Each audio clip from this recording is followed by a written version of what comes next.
नमस्कार दर्शक मित्रों, आज हम जनपद गोंडा तहसील तरबगंज के अंतर्गत एक गांव जलौनी में आए हुए हैं, जिसमें जो आप हाथ में डिब्बी देख रहे होंगे, ये लग रहा होगा आपको डिब्बी है, लेकिन ये जानवरों के लिए सरकार ने इसको टैक्स और जीएसटी फ्री किया है। महोदय, इसका नाम है कैटल फीड कंसंट्रेट। अगर डोज की बात की जाए तो जो छोटा वाला पैक है, जो आप सफ़ेद कलर में देख रहे हैं, ये एक पशु 30 दिन खाएगा, और जो बड़ा वाला पैक आप देख रहे हैं, इसमें 500 ग्राम है। पर डे 10 ग्राम खिलाना है, तो लगभग ये पशुओं में 50 दिन चलेगा। और इस तकनीक के आधार पर इसका निर्माण किया गया है कि जो हमारे पशु हैं आज के डेट में प्रतिवर्ष ये बंधुआ हो रहे हैं, क्योंकि ना कोई चरागाह है, ना हमारे यहाँ कोई पशु चराने वाला युवा पैदा हो रहा है। तो जब हम जानवरों को चराते नहीं, तो जो उनकी बॉडी को चाहिए वो हम पैसे के रूप में नहीं दे पाते, क्योंकि आपको पता होना चाहिए, और आपने वो दिन भी देखा होगा कि एक जानवर को चाहिए केवल 10 किलोमीटर की वॉकिंग। तो नामुमकिन है कि हम अपने गाय भैंस को मॉर्निंग वॉक करा पाएँ। दूसरी चीज़ मित्रों, चाहिए हमारे पशुओं को 28 पोषक तत्व, जो पहले चरागाहों में घास के रूप में पाए जाते थे। तीसरा चीज़, हमारे गाय या भैंस को चाहिए मनोरंजन। वो मनोरंजन रस्सी लगाने के बाद शून्य हो जाता है। ऐसा कोई माध्यम नहीं है जिसके माध्यम से हम पशुओं को मनोरंजन दे सकें, क्योंकि पहले जब हमारे पशु चराए जाते थे तो इनके मुख से एक पागुल जब करते थे तो एक बुज्जा बनता था। बुज्जा इस चीज़ का प्रतीक होता था कि जो पशुओं ने 100% खाया उसको 100% पचाया। आज के डेट में क्या है मित्रों, अगर हम अपने गाय भैंस को 5 किलो दाना खिलाते हैं और जब वो दूध देती है तो केवल 2.5 किलो दाने का देती है, 2.5 किलो दाना हमारा बेकार हो जाता है।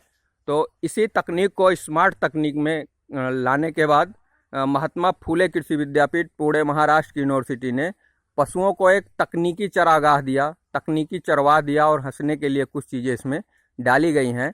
तो चलाने के लिए इसमें प्रीबायोटिक प्रोबायोटिक का प्रयोग किया गया है डिब्बों में, और 28 पोषक तत्व जो जैविक तकनीक पर आधारित है, इनको घासों से स्ट्रेक्स वेस्ट तकनीक से कलेक्ट किया गया है, और यम-ओ-एस डाला गया है मस्तिष्क के लिए, ताकि ये मनोरंजन भी क्रिएट करें। तो पहला रिजल्ट है इसका, अगर आप एक छोटे से डिब्बे का कोर्स करते हैं 15 दिन का, तो वो पशु ठीक से चारा खाने लगता है, बार बार वो दाने की तरफ मुंह नहीं मोड़ता, जिससे आपकी लागत ऑटोमेटिक कम हो जाती है। 2 डिब्बे का कोर्स है, आप पूर्णतः गारंटी के साथ खिला सकते हैं। या तो आपके पशु का दूध बढ़ेगा अगर आप डेयरी पर दूध दे रहे हैं, दूसरा रिजल्ट उसका दूध मूल्य भी बढ़ेगा, क्योंकि इसमें बाईपास फैट पड़ा हुआ है। और तीसरा रिजल्ट है जो आज की सबसे बड़ी समस्या बनी हुई है, हर घर पर एक बांझ जानवर बंधा हुआ है, जिसको भी खिलाने के लिए हमारी जेब का लागत या जो है पैसे के रूप में कुछ ना कुछ तो उस पशु को देना ही पड़ता है। अगर एक बांझ पशु को एक किसान खिला रहा है तो साल का 40 से 50 हज़ार रुपये लग रहा है, क्योंकि भूसा भी 7 रुपये किलो है। तो ये समस्या हमारे पशुओं में ना आए, इसके लिए आप इस छोटे वाले डिब्बे का 6 डिब्बे का कोर्स है, और बड़ा वाला जो आधा किलो का है ये 3 डिब्बे का कोर्स है।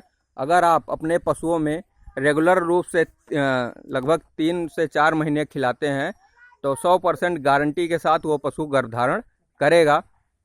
ऐसा हम क्यों कह रहे हैं, क्योंकि देखा गया है कि जो पशु हमारे खूंटे पर बांझ हो गया था, बहुत सारे डॉक्टर हमको सलाह एडवाइज व पैसे के रूप में दवा किए, और किसान परेशान होकर उस पशु को जो है छोड़ दिया, और वो पशु रोड पर आ गया। लेकिन 90 दिन बाद आप जब उससे मुलाकात किए होंगे तो वो गाय या वो बछिया या वो भैंस आपको गर्भित मिली होगी।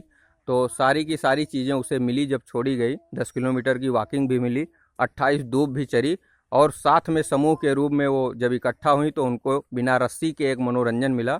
तो ये सारी चीज़ें तकनीक के माध्यम से आपको मिलेंगी।